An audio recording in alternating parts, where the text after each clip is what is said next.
अस्सलामुअलैकुम। Kitchen with Shaheen aunty में मैं आप सबको खुश आमदीद कहती हूँ। आज मैं अपने किचन में चटपटी चटखारेदार कराची स्टाइल अचारी भिंडी की सब्ज़ी बना रही हूँ। इसे हम एक स्पेशल मसाले के साथ बनाएंगे जिससे इसका जायका कई गुना बढ़ जाएगा। तो आप लोग ज़रूर इस रेसिपी को ट्राई कीजिएगा। इसके लिए मैंने आधा किलो भिंडियाँ ली हैं। भिंडी को मैंने अच्छी तरह से धोने के बाद जो है छन्नी में रख दिया था ताकि इसका तमाम पानी निकल जाए। फिर मैंने इन भिंडियों को पंखे की हवा के नीचे रख दिया था ताकि ये मुकम्मल तौर पर खुश्क हो जाएं।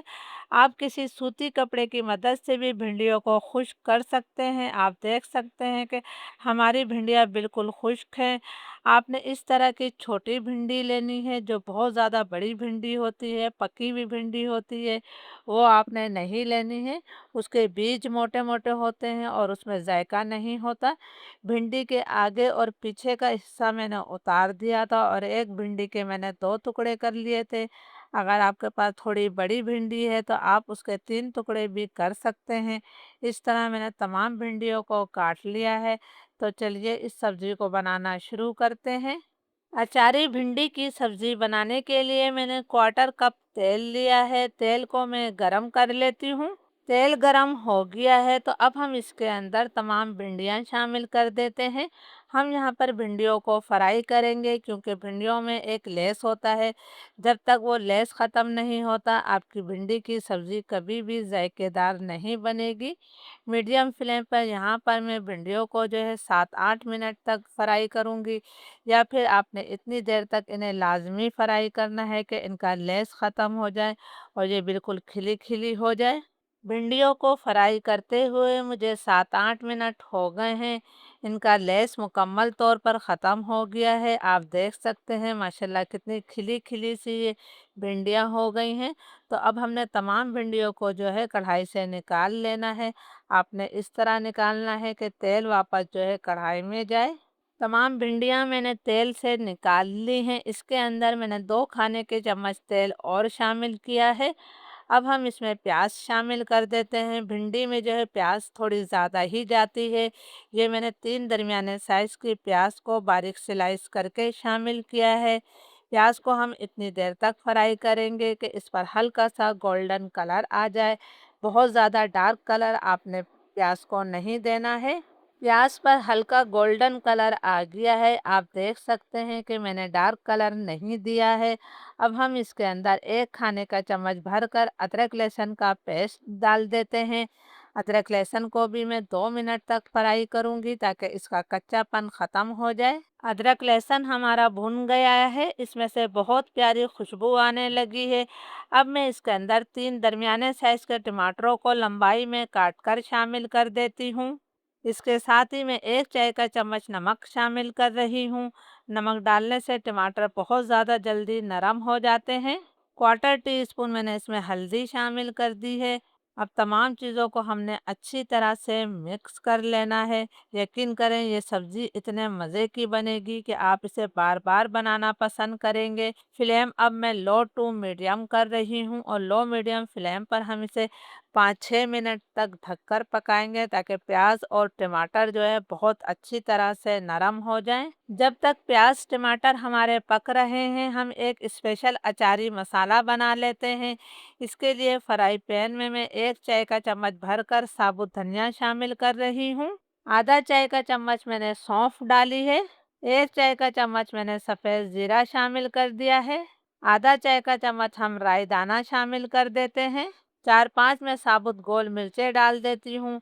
गोल मिर्चें आप अपने टेस्ट के मुताबिक भी ले सकते हैं। लो मीडियम फ्लेम पर इन मसालों को मैं इतनी देर तक भूनूंगी कि इनका हल्का सा कलर तब्दील हो जाए और इसमें से खुशबू आने लगे। मसालों को मैंने 2-2.5 मिनट तक भून लिया है। इनका हल्का सा कलर तब्दील हो गया है और इसमें से खुशबू आ रही है। इसे मैं ठंडा कर लूँगी। उसके बाद मैं इसे दरदरा सा पीस लूँगी। लो मीडियम फ्लेम पर प्याज टमाटर को पकते हुए 5-6 मिनट हो गए हैं। आप देख सकते हैं कि टमाटर हमारे बिल्कुल नरम हो गए हैं। आपने इस तरह टमाटरों को मैश कर लेना है ताकि अच्छा सा मसाला बने। ये देखिए जिस तरह मैं मैश कर रही हूँ। अब जिन मसालों को हमने ड्राई रोस्ट किया था उसे मैंने दरदरा सा पीस लिया है। ये दरदरा पिसा हुआ तमाम मसाला हम डाल देते हैं। इस मसाले की वजह से सब्ज़ी में बहुत अच्छी खुशबू और जायका आएगा। तो यकीन करें सब उँगलियाँ चाटते रह जाएँगे, ये इतने मज़े की बनेगी। आधा चाय का चम्मच मैंने इसके अंदर कलौंजी शामिल कर दी है। कलौंजी हमने इसलिए अभी डाली है क्योंकि हमने कलौंजी को पीसना नहीं था। अब इस मसाले की हम इतनी देर तक भुनाई करेंगे जब तक तेल इससे अलग नहीं हो जाता। तेल अलग होने तक मैंने मसाले की भुनाई कर ली है। माशाल्लाह बहुत ही प्यारी इसमें से खुशबू आ रही है। अब जो हमने भिंडियाँ फ्राई करी थी वो तमाम भिंडियाँ मैं इसमें डाल देती हूँ। यहाँ पर हमने भिंडियों को मसाले के साथ अच्छी तरह से मिक्स कर लेना है।